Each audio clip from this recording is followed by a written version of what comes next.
রাশিয়ার ইউরোপকে কখনোই শান্তিতে থাকতে দেবে না বলে মন্তব্য করেছে জার্মান পররাষ্ট্রমন্ত্রী জোহান ওয়াডেফুল। তিনি বলেছেন, রাশিয়ার মূল লক্ষ্য ইউরোপের অভ্যন্তরে বিভাজন তৈরি করা এবং মস্কো কখনোই ইউরোপকে শান্তিতে থাকতে দেবে না। রোববার এক প্রতিবেদনে এই তথ্য জানিয়েছে বার্তা সংস্থা আনাদোলু। গত শনিবার অস্ট্রিয়ার দৈনিক ক্রোনকে দেওয়া এক সাক্ষাৎকারে জার্মান পররাষ্ট্রমন্ত্রী জোহান ওয়াডেফুল বলেন, আমরা যেন নিজেরাই নিজেদের ভুল পথে না চালাই।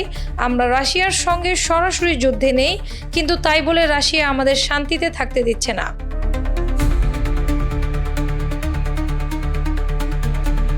তিনি মস্কো বৃহৎ পরিসরের সামরিকীকরণ, সাইবার হামলা, সাবোটাজ এবং বিভ্রান্তিমূলক প্রচার নিয়ে উদ্বেগ প্রকাশ করেন। ওয়াডেফুল বলেন, আমাদের সামরিক ও সামাজিকভাবে এতই শক্তিশালী হতে হবে যে রুশ প্রেসিডেন্ট ভ্লাদিমির পুতিনের মনে কখনো আমাদের বা আমাদের অংশীদারদের আক্রমণ করার চিন্তাও না আসে। তিনি আরও জানান, রাশিয়া এখনও ইউক্রেনে হামলা অব্যাহত রেখেছে, যদিও কিয়েভ শান্তির জন্য প্রস্তুত, কিন্তু মস্কো নয়। রুশ প্রেসিডেন্ট পুতিন ন্যাটো জোটকে দুর্বল করতে চান বলেও তিনি মন্তব্য করেন।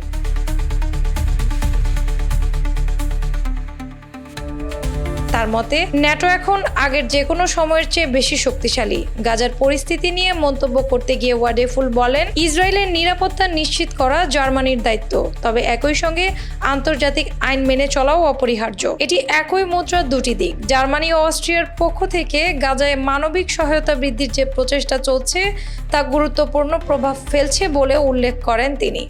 অ্যানি আক্তার, বাংলাবাজার পত্রিকা।